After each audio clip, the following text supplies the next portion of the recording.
नमस्कार. मराठमोळी जीवन चॅनलमध्ये तुमचं सगळ्यांचं मनापासून खूप खूप स्वागत.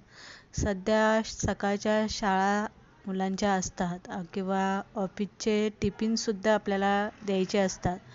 भेंडीची तीच भाजी खाऊन आपल्याला कंटाळा येतो आणि लवकर अशी भरली भेंडी बनवायला सकाळच्या बारी तितकासा वेळसुद्धा नसतो.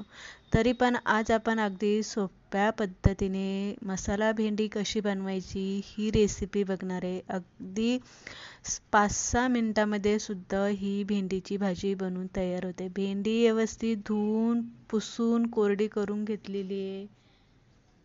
नंतर ना अशा पद्धतीने चिरून घ्यायची. चिरताना अशी मोठी चिरायची आहे, बारीक अजिबात करायची नाही. कढईमध्ये 2 पळी तेल घातलेले. तेल गरम झालं की त्यामध्ये जिरी आणि मोहरी थोडीशी घालून घ्यायची. फोडणीला हिंग मात्र आपल्याला आवर्जून घालायचा आहे. कढीपत्ता तुमच्याकडे असेल तर कढीपत्तासुद्धा यामध्ये आवर्जून घाला आणि चवीप्रमाणे यामध्ये 1 चमचा मीठ घालून घेतलेले. भेंडीमध्ये आपल्याला मसाले घालायच्या अगोदरच भेंडी आपल्याला तेलामध्ये चांगली फ्राय करून घ्यायची. नंतर ना मसाला करपणार नाही. अगदी 5 मिनिटामध्ये मोठ्या गॅसवरती भेंडी चांगली फ्राय होते आणि मोठाच गॅस ठेवायचा. झाकण अजिबात ठेवायचं नाही. झाकण जर ठेवलं तर भेंडीचा जो कलर असतो तो काळपट पडतो आणि भेंडीची चवसुद्धा बदलते. भेंडी चिकट होते. भेंडी चांगली फ्राय करून घेतली की तुमच्याकडे जे मसाले नेहमीच्या वापरातले आहे ते मसाले तुम्ही अंदाजानुसार घालायचं. त्यानंतरनं भाजलेल्या शेंगदाण्याचा कूट इथे मी घालून घेतलेला आहे. कूट मात्र मी इथे भरपूर घातलेला आहे.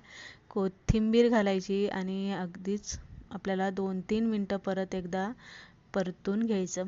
परतल्याच्या नंतरनं काय करायचं आहे, सगळ्यात शेवटी लक्षात घ्या, धना पावडर आणि जिरी पूड सगळ्यात शेवटी घालायची, अगोदर नाही घालायचं. काय त्याचं कारण आहे सांगते. धना पावडर आणि जिरी पूड ही आपण भाजलेल्या धन्याची आणि जिरीची घेतलेली आहे आणि त्याची चव सगळ्यात शेवटी घातल्यामुळे जशीच्या तशीच राहते, ती बदलत नाही. आणि अगदी 2 मिनटं परत एकदा परतून घ्यायचं. बघू शकताय छान अशी आपली हिरवीगार मसाला भेंडी इथे बनवून तयार झालेली आहे. भेंडीचा कलर तुम्ही बघशाल तर अजिबात बदललेला नाही आहे. रेसिपी तुम्हाला आवडली असेल ना तर आपल्या रेसिपीला लाईक नक्की करा आणि अजून सबस्क्राईब केलं नसेल तर प्लीज फ्रेंड